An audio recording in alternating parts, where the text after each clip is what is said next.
Bíblias no livro dos Salmos. Livro dos Salmos, capítulo 38.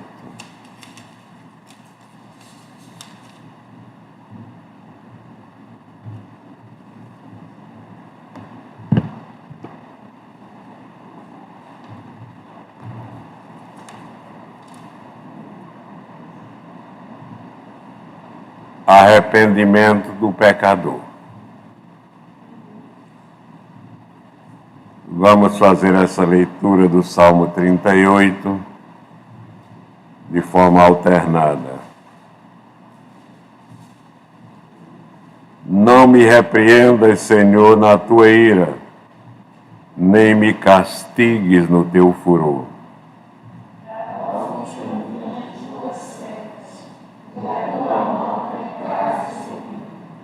Não apartes sana a minha carne por causa da tua indignação. Não há saúde nos meus ossos por causa do meu pecado.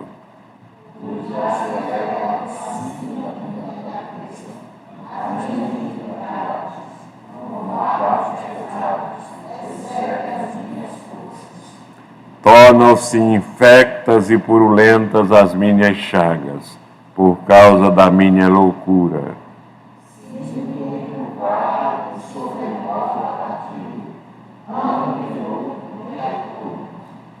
Ardem-me os lombos, e não há parte sã na minha carne.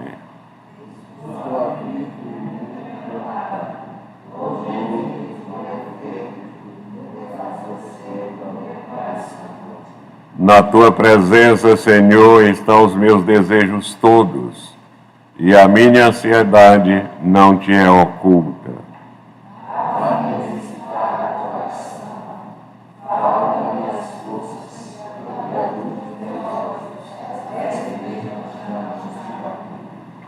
Os meus amigos e companheiros afastam-se da minha praga, e os meus parentes ficam de longe.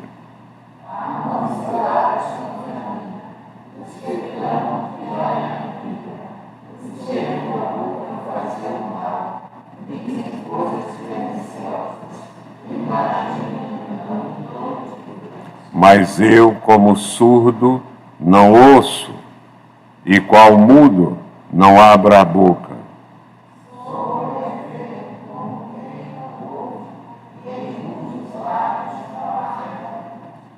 Pois em ti, Senhor, espero. Tu me atenderás, Senhor, Deus meu.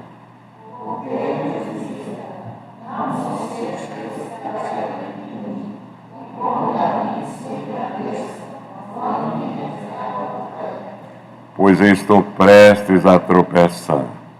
A minha dor está sempre perante mim.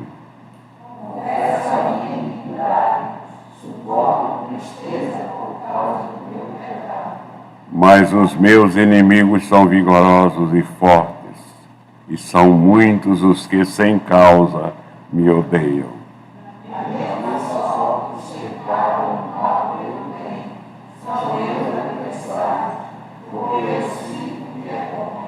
Não me desampares, Senhor, Deus meu, não te ausentes de mim.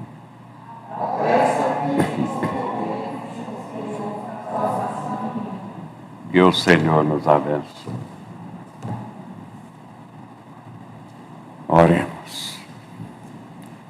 Ó Pai, aqui está, Senhor, a tua palavra, que não tem erro. É a verdade absoluta. É suficiente, Senhor, para os teus filhos entenderem qual é a tua vontade para cada um de nós. Nesta hora, ó Pai,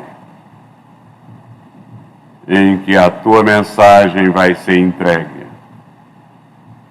que tu, ó Pai, Senhor, com todo o teu amor, tenhas misericórdia do teu servo, ungindo para que ele possa trazer verdadeiramente a tua mensagem.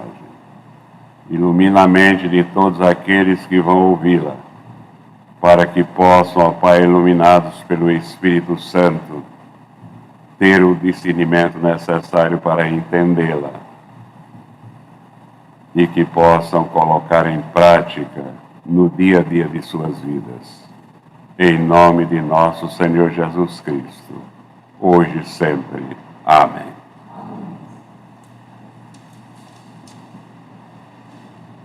Podem sentar e permaneçam com as suas Bíblias abertas.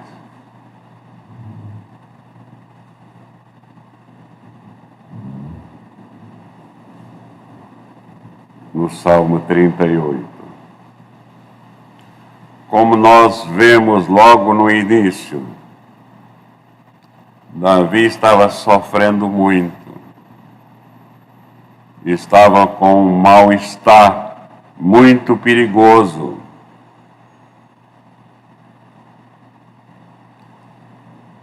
E lendo com bastante atenção como deve ser lida a Bíblia,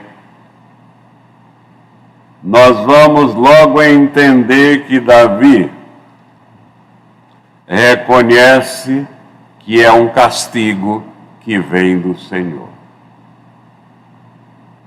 É um castigo de um pai amoroso que de fato quer chamar a atenção do seu filho para andar no caminho reto. Por isso, Davi, reconhecendo o seu pecado, reconhecendo que Deus tem toda a razão do mundo para o castigá-lo, o primeiro pedido dele aqui é pedindo a Deus que afaste dele a sua ira. E Davi faz isso de maneira humilde. E ele faz essa petição a Deus como que sabendo, como servo de Deus que estava sempre se relacionando com Deus, ele queria dizer para Deus com a sua atitude, com as suas palavras, que ele precisava da misericórdia do Pai.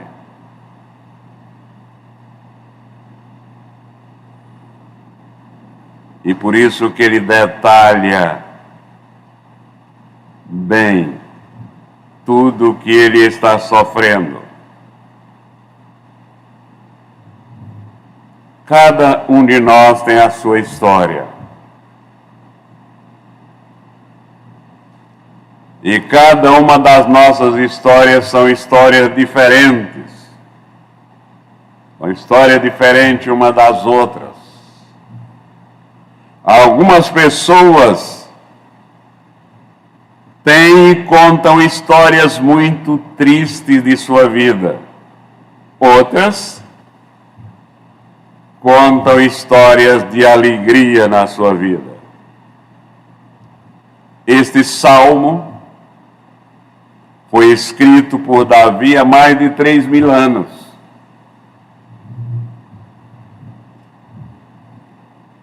O mundo era completamente diferente. Mas, meus irmãos, o homem continua sendo o mesmo, de carne e osso. Que quando não vive na dependência de Deus, caminha para o inferno. E Davi era um homem desses, igualzinho a nós. Ele tinha as mesmas necessidades que nós temos nos dias de hoje. Com toda a evolução da ciência e da tecnologia, as necessidades do homem continuam as mesmas, porque o avanço da ciência tem complicado cada dia mais o existencial do homem. Davi conta a sua história, a sua experiência aqui em forma de poema. O caso de Davi é muito parecido com muitos casos que nós já ouvimos nas igrejas pelas quais nós passamos. Este caso pode ser o seu caso. Vamos então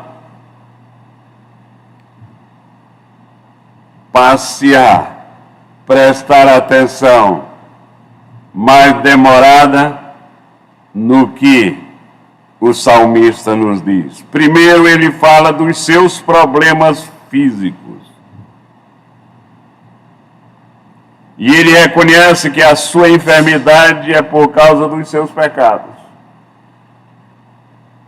No versículo 3, ele afirma: não há saúde nos meus ossos. No versículo 5 ele diz que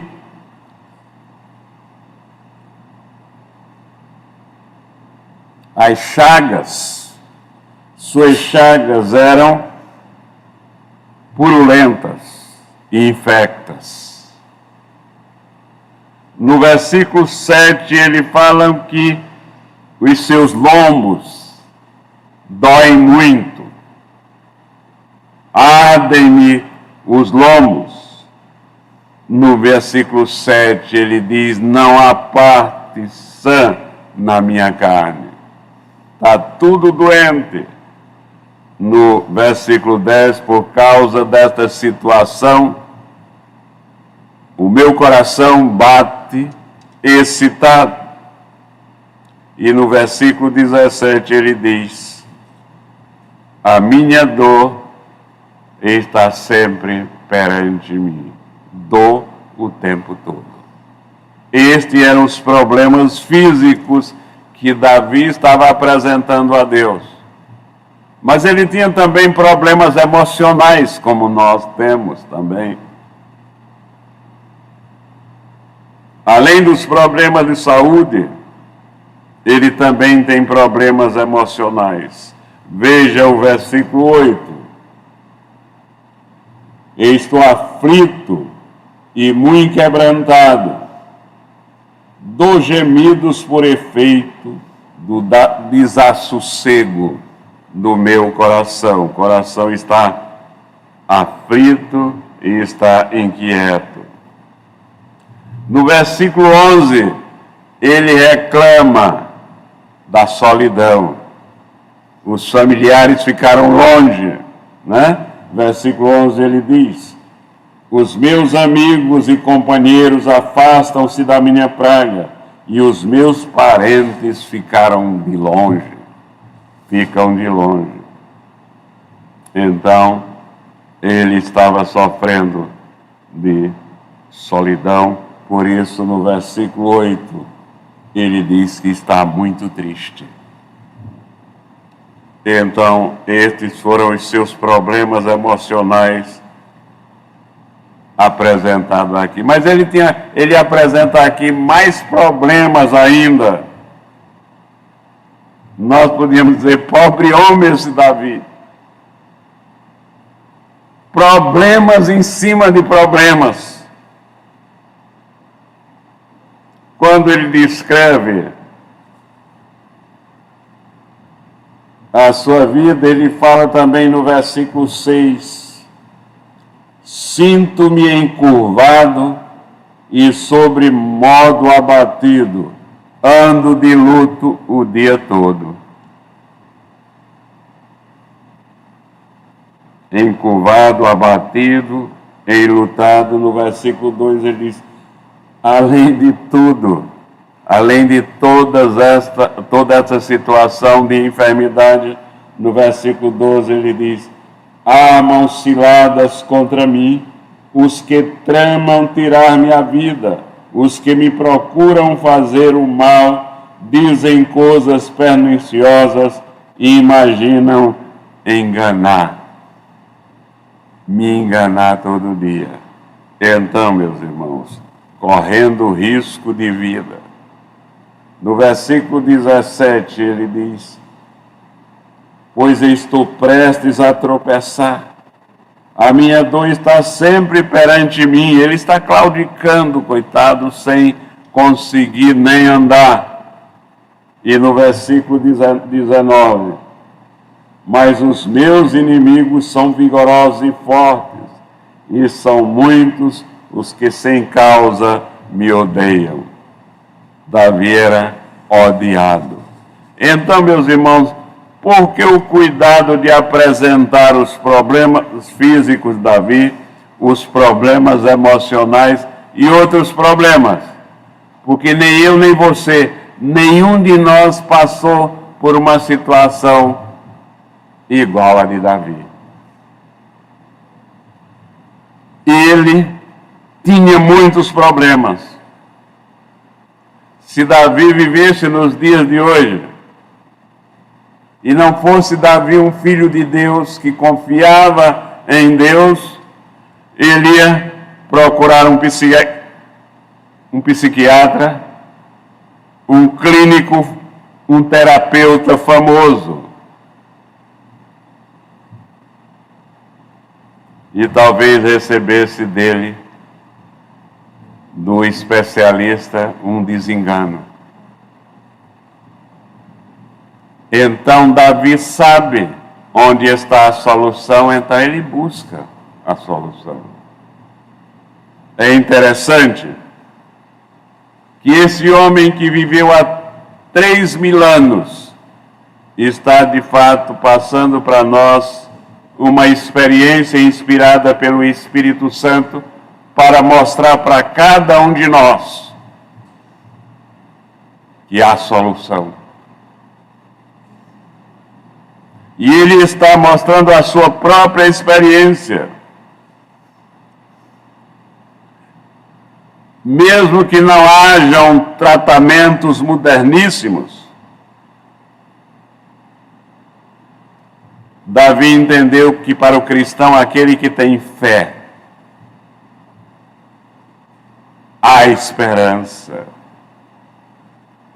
E ele procurou dar os passos importantes na busca dessa esperança. Quais foram os passos que Davi deu? Versículo 18.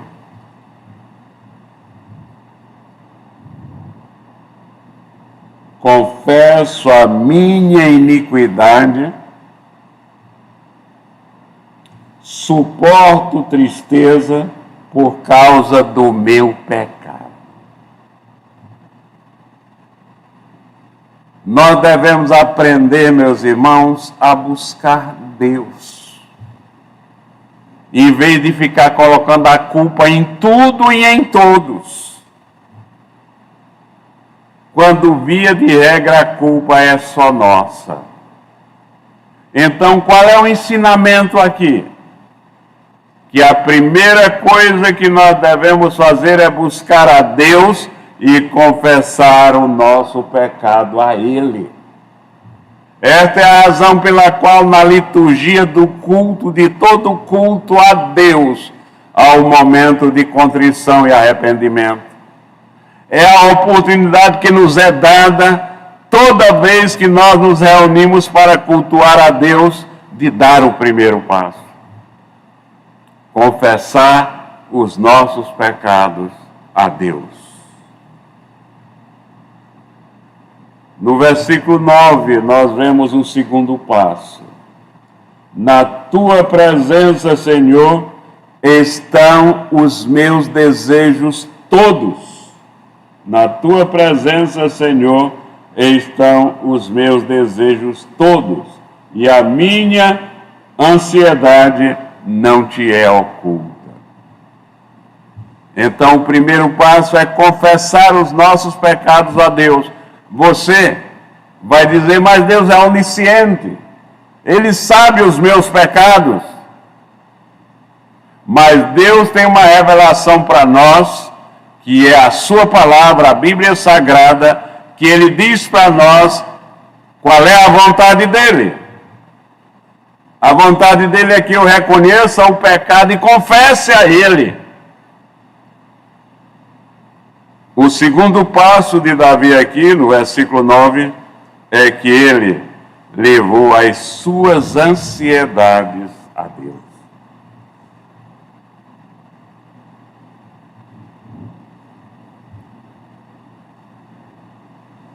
A palavra de Deus diz que nós não devemos andar ansiosos. Se nós somos filhos de Deus, não devemos andar ansiosos. Devemos levar cada uma das nossas ansiedades a Deus, porque Ele cuida de nós. Davi cria nisso, e se encontrando nessa situação, ele deu o segundo passo. Versículos 21 e 22.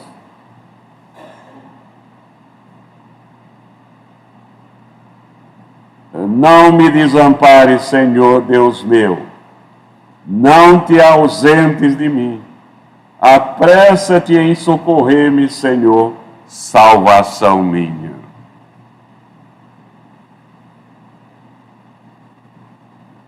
O terceiro passo é conhecer de verdade, não apenas de boca, mas de mente e de coração, de que só Deus é a salvação. Só Deus é a nossa salvação. Então os passos são confessar os nossos pecados a Deus, levar a Deus todas as nossas ansiedades, mas nós só fazemos isso quando nós damos esses dois passos. Nós estamos prontos para dar o terceiro passo, de reconhecimento que Deus é o nosso único Salvador. Eu e você também temos uma história.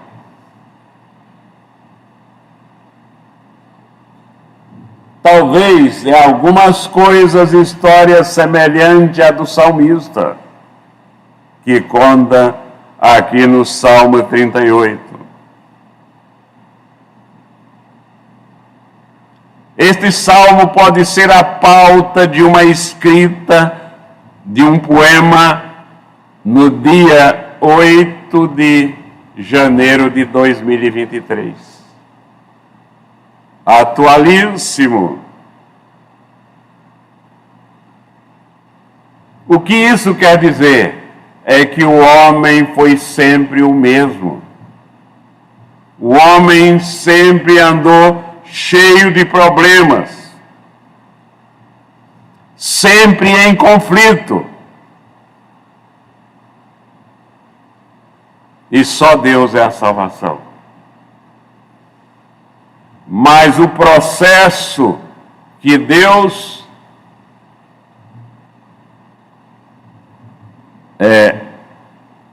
a receita, vamos dizer, que Deus passa para nós é a seguinte: são 3 passos. Primeiro, reconhecer que estamos em pecado e confessar este pecado a Deus. Deus sabe, mas Ele quer que você diga para Ele que você tem esse pecado. Deus quer que você confesse para Ele, não para outro homem, para Ele que é Deus. Não para outra pessoa, mas para Ele que é Deus. Deus não quer que você ande ansioso por aí, Ele quer que você entregue a Ele todas as ansiedades. Nosso Senhor Jesus Cristo, é bom sempre lembrar que um dos versículos mais conhecidos é aquele que nosso Senhor Jesus Cristo diz: vinde a mim, todos vós que estáis cansados e sobrecarregados, e eu vos aliviarei. Ou então, tomai sobre vós o meu fardo, porque o meu fardo é leve. Ele carrega as nossas cargas.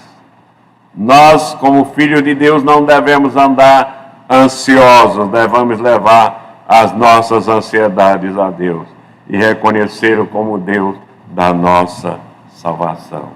Então, vejam como é a palavra de Deus. Vejam como é a verdade humana. A história de Davi, que viveu há mais de 3.000 anos,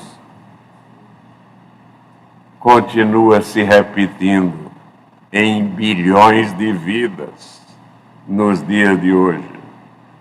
E este pode ser o seu caso.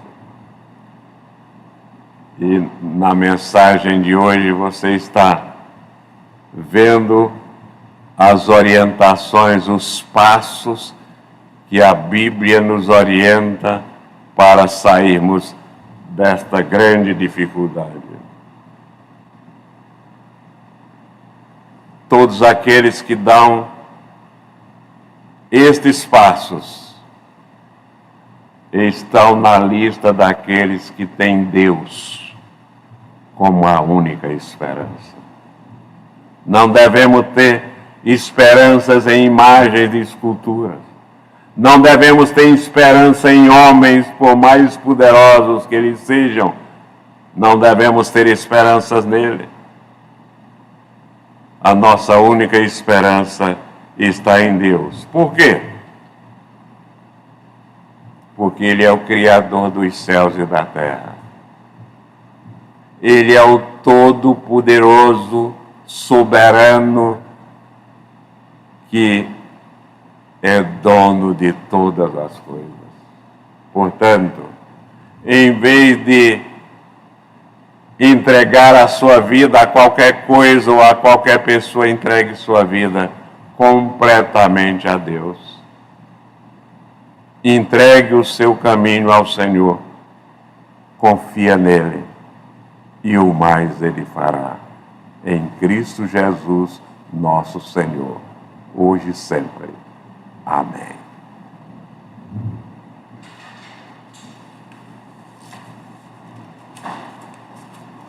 Suzy, o 131. Cantemos o Salmo 131.